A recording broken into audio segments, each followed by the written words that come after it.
Sure, making money from home sounds fantastic, but how can you know if virtual assisting is really right for you and your family? Today, I'm going to talk about 3 different things to consider when deciding if virtual assisting is right for you. Hi, friends. I'm Mary. I'm the mom here at The Mom Behind the Computer, and today I'm going to talk to you about 3 different things that you can do to decide if virtual assisting is right for you. So just to share a bit about myself before we get started, my name is Mary. I do work from home. I have been a virtual assistant for 6 years, and I am also a stay-at-home mom. I stay at home with my little 4-year-old, and I have been able to do that since she has been born, basically. I went back to work for 1 week after she was born, and I was able to do that through my virtual assistant business, which I started a couple of years before she was born. I have had people talk to me about virtual assisting and trying to figure out if it's right for them, and unfortunately that's a tough task to do. That's not something I can do by looking at your life and telling you, yes, it's a great fit for you and your family, or no, it's not. But I do have some tips that I think will help you as you're trying to determine if virtual assisting is right for you and your family.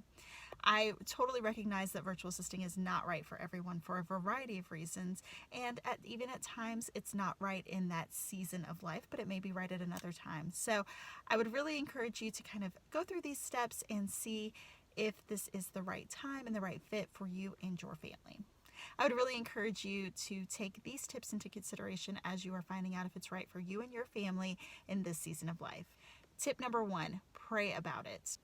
I cannot stress enough that praying about it would be my absolute first step if I was ever considering a new business or a virtual assisting business or anything along that path. As someone who has tried other businesses before I started my virtual assisting business on my own merit and my own abilities, I can say that I truly believe that God blessed this path and that He led me on it to lead our family down this path. My true belief is that no one really knows you and your situation better than God, even yourself, in my opinion.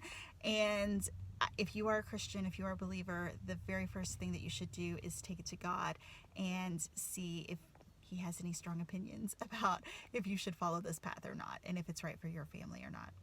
My second tip is to really know yourself and to know your family.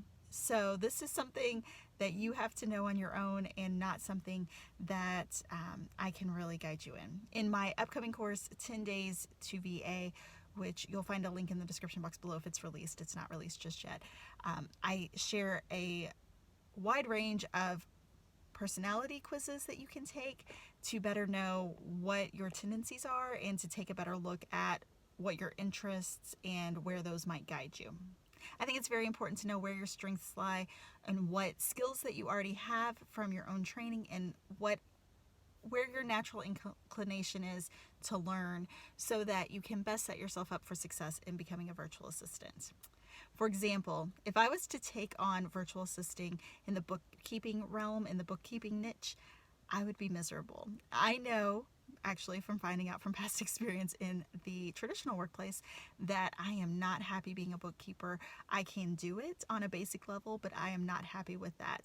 Where I'm at offering customer support and offering administrative support is really where my interest is. And I know for other people that would not be enjoyable at all. I've talked to people who that is not enjoyable at all. And I think it's wonderful that God created us in all of these different ways so that we can all help each other and really grow wonderful things out of those skills and interests that we have. In addition to knowing yourself, you really need to know your family. So you need to know how your family's flow. It can be really hard to fit in virtual assisting, whether you work outside the home or whether you are a current stay-at-home mom. It's a big shift in your schedule to fit in potentially hours of work around the most important things. So your family, taking care of your house, even potentially already working.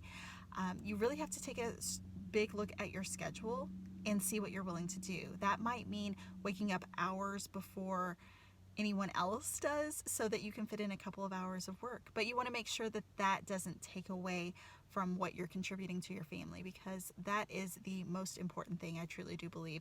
And yes, sometimes it's necessary to focus on bringing in income, no matter what means, whether your children have to have a sitter for a while or you have to really deny yourself sleep for a little bit, but look at your family and where it's at, and maybe it's not the right time. Maybe the trade-off of being able to take care of the house or being able to be well rested, especially if you're in a situation in life where maybe you're helping other family members or you have a new baby, maybe it's not the right time right now. Maybe it's time to shelve this and come back to it at another season, or maybe it's a great time. My third and final tip is to give it a try. So if you've talked to God about it, talked to your family about it, really looked at your schedule, looked at your own personality, and you've decided, yes, virtual assisting is something that I want to try out, then go ahead and give it a try. One of the things that I suggest to everyone who comes to me about starting a virtual assistant business is to try an internship. Now, internships, if you are part of business groups and things like that, they can be controversial. But to me, internships were the best thing that I did in my business. It gave me a chance to try hands-on for a limited amount of time and really build a relationship with a potential client. I knew that at the end of it, if it didn't feel like it was right for me or my family or the business that I was helping, I could walk away without feeling like I let a client down or that I had let myself down. I knew that this was a temporary thing that I could try to help out someone else and to help myself in the process. I go through a complete guide in how to create internships for yourself in my new course that, again, is not yet released, but as soon as it's released, it'll be in the description box below. And I also have a link in the description box below to get on the waiting list to know as soon as it's released.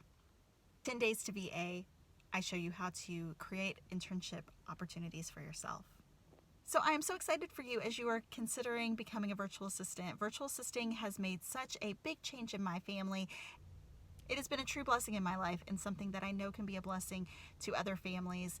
So I want you to be able to take those steps responsibly and see if it's a good fit. If you are interested in my 10 Days to VA course, please be sure to join the waiting list down below. Just as soon as it's ready to go, you'll get an email with information on how to join into that course.